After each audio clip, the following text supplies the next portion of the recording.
Bom dia, sétimo ano, tudo bom? Sejam bem-vindos a mais essa aula. Vai ser uma aula de arte, sim. Não precisam correr e mudar de vídeo, vocês não clicaram errado. A gente vai ter essa mudança agora, né? Além da aula de história, eu também vou estar dando aula de arte, não vai ser mais com a professora que estava sendo. É, Enfim, vou dar o meu melhor, espero que seja legal para vocês também, ok? Com certeza as aulas de arte não vão ser grandonas que nem as de história estão sendo, tá bom? Podem ficar tranquilos em relação a isso. E é isso, espero que seja legal. Vou começar a apresentar aqui, a gente vai continuar a matéria do mesmo lugar que a gente estava, então não vai ter tantas mudanças, é só o jeito de cada professor mesmo. Pois bem, a gente está indo para o capítulo 4. No último capítulo, vocês estavam falando sobre a presença indígena na cultura brasileira, né? Sobre como os indígenas pensaram a arte, como os indígenas pensaram várias coisas ali do modo cultural deles, que apesar de ter sido mal visto e perseguido e atacado em vários momentos, né? Hoje em dia a gente está voltando a valorizar, voltando a entender que os indígenas tinham uma cultura tão boa quanto qualquer outra e que era puro preconceito eles serem deixados de lado, né? Então, as coisas que nós não indígenas aprendemos com eles e que fazem parte da nossa cultura por conta deles, a gente está começando a dar o crédito, né, para eles. E da mesma forma, a África. O Brasil tem essa questão que a gente vê na história também, né? De que foram 300 anos de história no qual povos da África foram trazidos aqui contra a vontade deles, presos como seres humanos escravizados, para terem que trabalhar, para serem explorados, para ter uma vida horrível. E nesse caminho, que é marcado por preconceito, marcado por essa ideia de que o branco era superior ao negro, que é mentira, mas que infelizmente tem gente que acredita até hoje, né? É, a gente continua tendo, durante esses 300 anos aí, e até hoje em dia a gente continua tendo preconceito. Então, é muito importante a gente também valorizar o que da cultura africana tá com a gente, né? Porque às vezes a gente valoriza, sei lá, samba, a gente valoriza algum tipo de arte, de desenhos, né? De pinturas, etc. A gente valoriza algum instrumento musical, alguma festa e etc., que foi surgido na cultura africana, e a gente não entende que aquilo ali é africano, e aí depois fica falando besteira sobre a África, dizendo que é um país, ó, que é um continente que não fez nada, ou que não tem nada importante, ou que a gente não gosta de lá, que a gente não tem o gosto pelas coisas de lá e etc.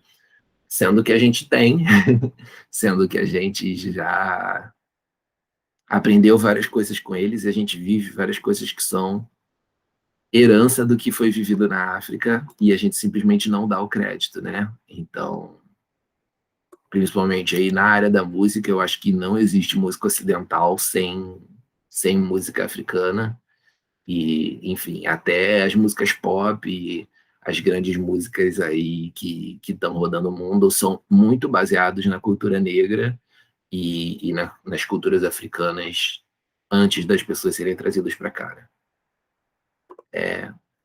Dá um zoom. E primeira coisa é a gente entender que a África é múltipla.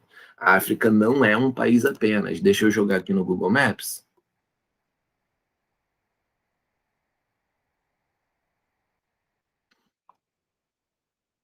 para vocês verem o continente da África. Eu já devia ter separado isso, né? Mas eu esqueci. É um continente inteiro, gente. É tudo isso aqui que está aparecendo centralizado, né? Desde o Egito, aqui nesse cantinho, até aqui essa outra ponta do Marrocos, até aqui a Guiné, até aqui a África do Sul, Madagascar. Todas essas áreas aí são o continente africano. É um continente grande, é bem maior do que a Europa, por exemplo, que é só essa coisinha pequena aqui, né? É mais ou menos do mesmo tamanho que a América, na verdade, um maior, né, do que a América do Sul, que é esse que o Brasil está. Tem só esse oceano de diferença aqui entre o outro, o Oceano Atlântico, né? E é por meio desse Oceano Atlântico que as pessoas eram trazidas presas e etc., para virarem escravizadas. Então, é o que separa os dois continentes e a origem de tantas coisas da nossa cultura, que é a África.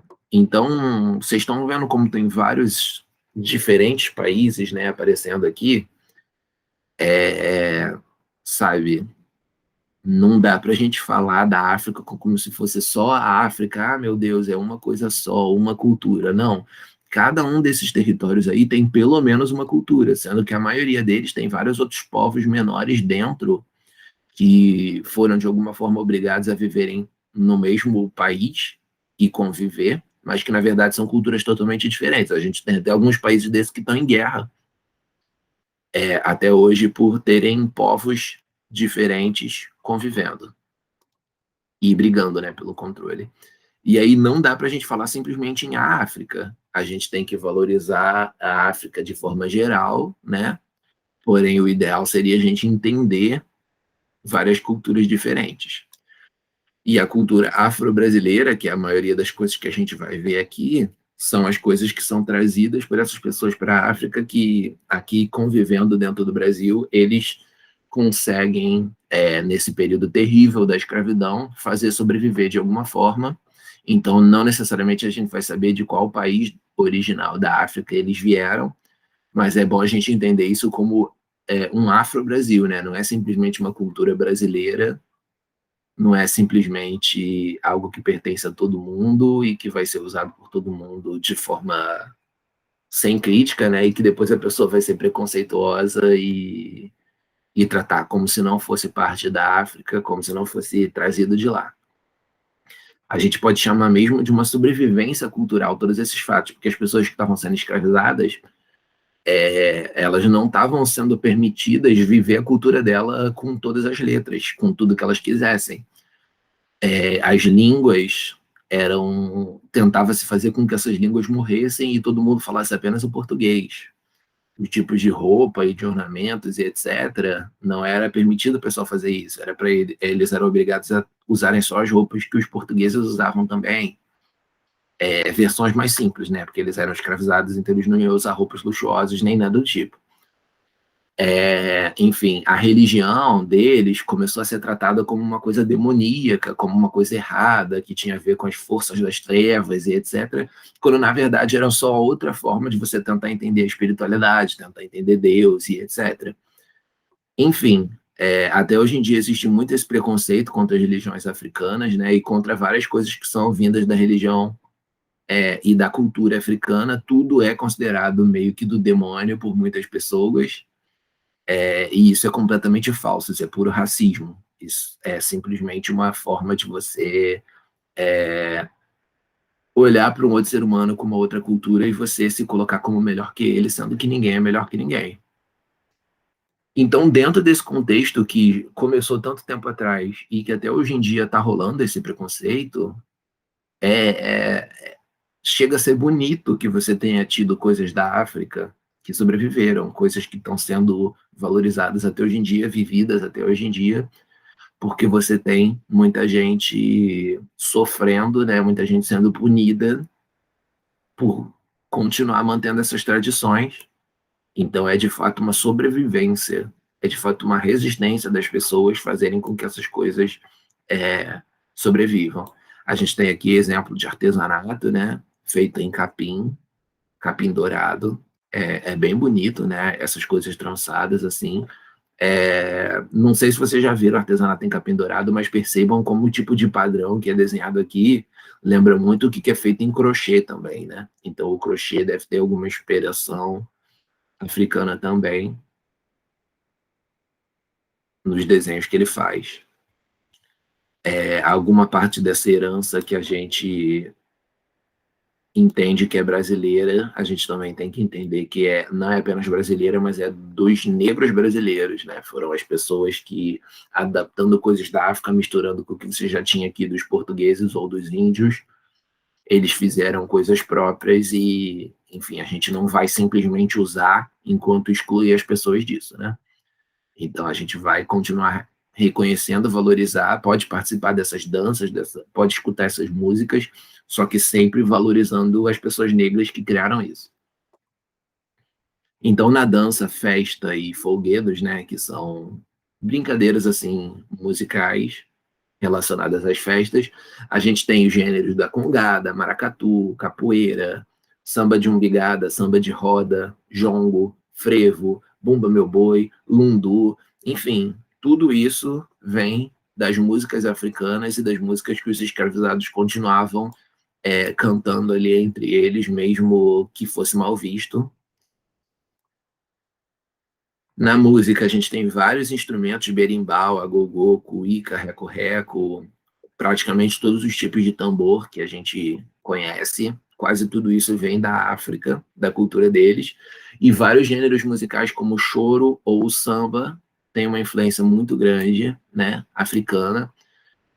Outros gêneros musicais que não nasceram no Brasil, mas que vêm de fora, também foram criados pelos africanos daqueles lugares, né? Tipo jazz, soul, rock e por aí vai, né? O pop que a gente conhece com essas características dele, tudo isso vem de música africana também, na maioria dos casos, música africana feita pelos afro-americanos, a galera que morava lá nos Estados Unidos, né?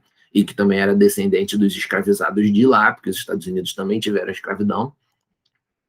E esses caras, eles lá, assim como aqui, eles criaram vários gêneros musicais e os dos Estados Unidos rodaram mais o mundo por conta desse poder e influência que os Estados Unidos têm, né? Mas que não são simplesmente criações norte-americanas, são criações dos afro-americanos, dos negros que moram lá. Hip hop também, né? Tava esquecendo, rap. Enfim, nas artes visuais, artesanatos e objetos, a gente tem muito esses padrões aqui de desenho que às vezes não são reconhecidos, né, como africanos, mas esses padrões gráficos com losangos, linhas, né, e uso muito forte de cores, ou dos tons terrosos, que são esses aqui próximos da cor da terra, da argila, do barro. Então esses tons mais bege, marrom, por aí, né. Uso de miçanga também é uma coisa comum lá da África, que aqui no Brasil também tem origem indígena, que também usava miçangas, né, mas tudo misturado aí. Observe as imagens abaixo, circule aqui apresenta influências africanas, depois explique de que forma essas influências ocorreram. A gente tem aqui o berimbau, é a resposta correta, né? O artesanato guarani ele é de origem indígena e a dança de quadrilha em festa junina tem uma origem bem brasileira, mas mais criada pelos portugueses, né? Então o berimbau faz parte dessa origem aí africana que a gente tem. Por hoje é só, né? Vamos ficar com essa matéria. Como eu disse, as aulas de arte não vão ser tão grandes quanto as de história.